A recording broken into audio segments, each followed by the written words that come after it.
دیکھ رہے ہیں اس کو اعتزاز صاحب یہ بتائیے گا کہ جو کورٹس ہیں، جو آرمی ایکٹ ہے، اس کے تحت جو آفیشل سیکرٹس ایکٹ کہا جا رہا ہے، منسٹرز بھی کہہ رہے ہیں اور آپ کی پارٹی کے چیئرمین نے بھی یہ کہا کہ پارٹی نہیں چاہتے بین ہو کوئی، لیکن انہوں نے کہا کہ آرمی ایکٹ کے تحت اگر جو کیس ہونا ہوگا وہ ہوگا اور کوئی نیا قانونی بنے گا. یہ سب یہی کہہ رہے ہیں کہ قانون ایگزسٹ کرتا ہے. آفیشل سیکرٹس ایکٹ بڑی کلیئرلی کہتا ہے اگر آرمی کی تنصیبات کی طرف جائیں اور بغیر اجازت کے اندر گھسیں کسی بھی انسٹالیشن میں یا کسی بھی پراپرٹی پہ تو وہاں پھر آرمی ایکٹ لگ سکتا ہے.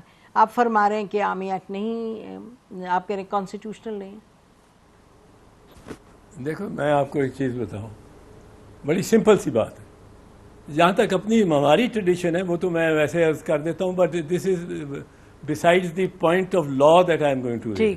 ہماری ٹریڈیشن یہ ہے کہ ہمیں 1990 کی میں ہمیں جو ڈسمس کیا گیا تھا پاکستان پیپلز پارٹی کی گورنمنٹ، محترمہ بی بی شہید کی گورنمنٹ، جب ہمیں 6 اگست 1990 کو ڈسمس کیا گیا تھا، آپ کو پتہ ہے ایک چارج تھا کہ ہم نے ریزسٹ کیا آرٹیکل 245 کی اپلیکیشن کو ان سندھ، اور فوجی عدالتوں کو ہم نے ان کے انعقاد کا سے انکار کیا جبکہ سچویشن ریکوائر کرتی تھی فوجی عدالتیں. ہم نے کہا ہم ڈسمس ہو جائیں گے، ہم گھر چلے جائیں گے. بی بی کے شہید کا یہ فیصلہ تھا کلیئرلی، اور چارج بھی ہم پہ یہ لگا کہ آرٹیکل 245 کیوں آپ نے ریزسٹ کیا. ہم نے کہا ہم فوجی عدالتیں نہیں بیٹھنے دیں گے، اور صوبہ سندھ پہ لگانا چاہتے ہیں، کسی ایک ڈسٹرکٹ پہ بھی فوجی عدالتیں ہمیں نہیں منظور. اب اس پہ ہمیں غلام اسحاق خان نے ایک یہ چارج لگا کے بھی ڈسمس کیا. ایک دوسرا چارج جو لگا وہ اللیجڈ وائر ٹیپنگ کا بھی، اور اس پہ بھی کہا کہ یہ سفیشینٹ ہے. بٹ اس وقت اب میں آپ کو عرض کر رہا ہوں کہ یہ ہمیں ڈسمس ہوا. یہاں تک ہم نے ریزسٹ کیا فوجی عدالتوں کو پاکستان پیپلز پارٹی نے. اب آئے قانون پہ.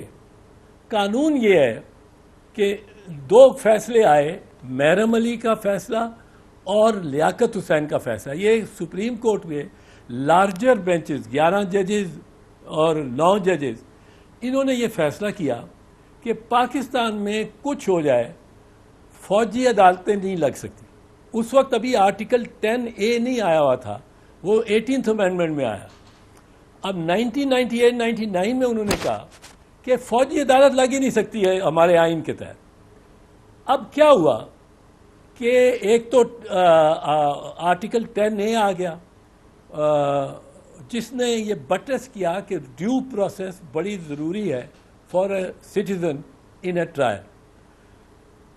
اور دوسرا جو ہوا کہ 2014 میں 16 دسمبر 2014 وہ آرمی پبلک سکول کا انسیڈنٹ ہو گیا پشاور میں. اس انسیڈنٹ میں ایوری بڈی واز اگریڈ، سارا پاکستانی خون کے آنسو رو رہا تھا، بری حالت تھی، اور 150 کے قریب بچوں کو اس طرح شہید کرنا، جس طرح کی بربریت جو ہوئی تھی اس میں. اس کے بعد there was a total consensus کہ فوجی عدالتیں لگائی جائیں. اب فوجی عدالتوں کو لگانے کے لیے آئین تو اجازت نہیں دیتا تھا. Constitutional amendment was required. So the 21st amendment allowed military courts. اب ملٹری کورٹس کے لیے انہوں نے لیکن 2 سال سنسیٹ کلاز ان دا 21st امینڈمنٹ، ٹائم باؤنڈ، 2 سال بعد اس نے ختم ہو جائے. اب جب 2 سال گزرے تو یہ محسوس ہوا کہ ابھی کچھ اور ملٹری کورٹس کے ٹرائلز ہیں جو انڈر ٹرائلز ہیں، ان کو ہونا چاہیے کمپلیٹ. تو 23rd امینڈمنٹ کے ذریعے 2 سال بڑھا دیا گیا، 2019 تک بڑھا دیا. اب 2019 کے بعد ختم ہو گیا. اب جو سپیس دی ہوئی تھی آئین نے فوجی عدالتوں کو، وہ آئین نے ری آکوپائی کر دی. اب یہ جو ہے نا یہ دیکھتے نہیں ہیں. یہ فٹ نوٹ میں دیکھیں اگر تو جو ایڈیشن ہوئی ہے یہ آفیشل سیکرٹس ایکٹ کی، یہ ہوئی ہے ان 2017. اب 2017 میں تو آرمی ایکٹ اپلائی کرتا تھا سٹیزنز کو، اور کیونکہ وہ کانسٹیٹیوشن میں استثناء تھا آرمی ایکٹ کے لیے اور ملٹری کورٹس کے لیے. لیکن اب 2019 کے بعد تو پھر وہی ہے. اب نہ آرمی ایکٹ لگ سکتا ہے، نہ فوجی عدالت کی کوئی شک، آرمی ایکٹ کی کوئی شک لگ سکتی ہے. یہ نہیں ہو سکتا کہ فوجی عدالت، آرمی ایکٹ تو نہیں لگ سکتا پر اس کی یہ شک ویلڈ ہوگی. Army act in totality is out of the purview of the constitution when applied to civilian citizens. Army Act applies. Army Act is in force. It applies to persons who come within the definition of Army Act, which includes people who try to influence military personnel and to change their loyalty and to subvert their loyalty. وہ آتا ہے اگر فوجی کے ساتھ یہ کیا جائے. لیکن جو ترمیم آئی تھی اس آرمی ایکٹ میں، وہ آرمی ایکٹ کے ساتھ کانسٹیٹیوشن کے آ جانے کے بعد، اس ایریا کو آکوپائی کر لینے کے بعد، وہ سارا army act including the clause on official secrets act وہ باہر چلی گئی. سو اب فوجی عدالتیں نہیں لگ سکتی. آپ کہہ رہے ہیں بیسڈ آن 2019 کے امینڈمنٹ پلس کیس لا پہ آپ کہہ رہے ہیں بیسس پہ نہیں لگ سکتے. جی جی جی جی جی جی. اچھا تو جی آپ نے آئین، جی فرمائیں. آئین بحال ہو گیا نا پوری طرح. جی ٹھیک. اچھا تو آپ نے ناظرین آپ نے سن لیا اعتزاز صاحب بڑی کلیئرلی انہوں نے کیا جو ان کا اس پہ موقف ہے بیسڈ آن دا لا. اعتزاز صاحب ذرا 2-3 جلدی سوال کرتے ہیں کہ ایک تو یہ بتائیے گا کہ آپ دیکھتے ہیں کہ کوئی عمران خان آرمی ایکٹ کے تحت ان پر کیس چلایا جا سکتا ہے؟ آپ نے جو بیان کیا اس کی بنیاد پہ تو آپ کہہ رہے ہیں کسی پر نہیں لگ سکتا. کسی پہ نہیں لگ سکتا. یہ ایک پہ لگے گا تو پھر سب پہ لگ سکے گا، یہ کسی پہ نہیں لگ سکتا. اچھا تو یہ جو اوفینس ہے، اگر اوفینس ہے، اگر کیا کسی نے، we can be tried. There are anti terrorism code.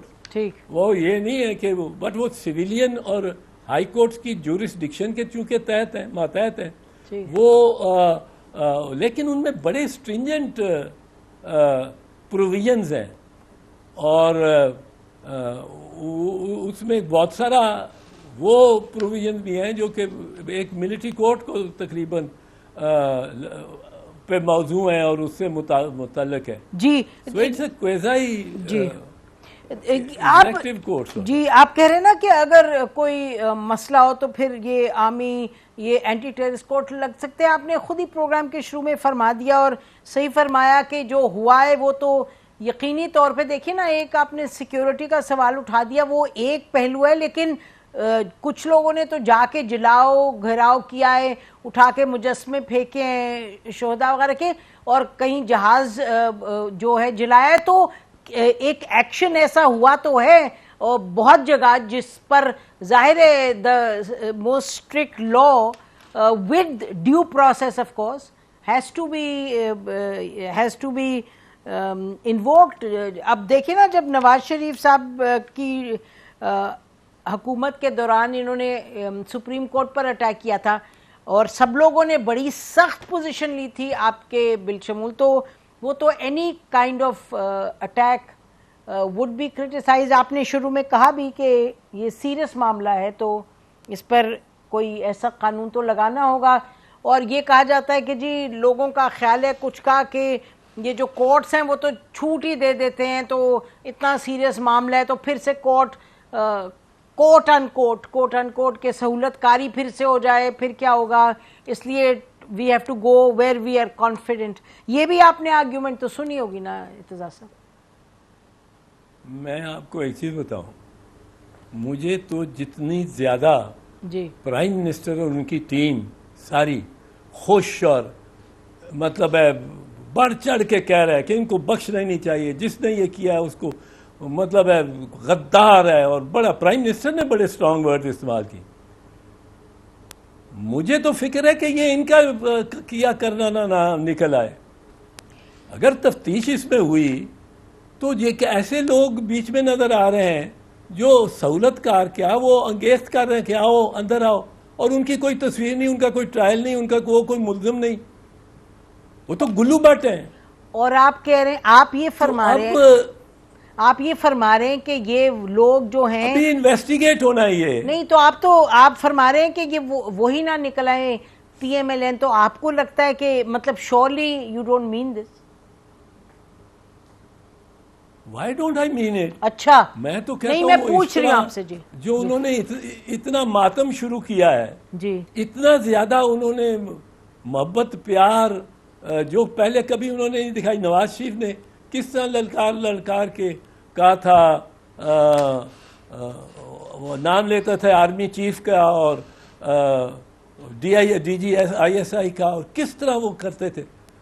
اب سارے وہ آنسو بہا رہے ہیں, روآنسی آواز نکال رہے ہیں, ایلیگیشنز لگا رہے ہیں, اور بیچ میں اگر 1000 آپ پکڑے گئے تو سینکڑوں ان میں یاسمین راشد کی طرح بے گناہ بھی ہوں گے. یہ بات آپ کی بالکل ٹھیک ہے, لیکن شہباز شریف صاحب نے کبھی فوج پہ ویسے اٹیک وغیرہ نہیں کیا. نواز شریف صاحب کی تو آپ بات ٹھیک کہہ رہے ہیں,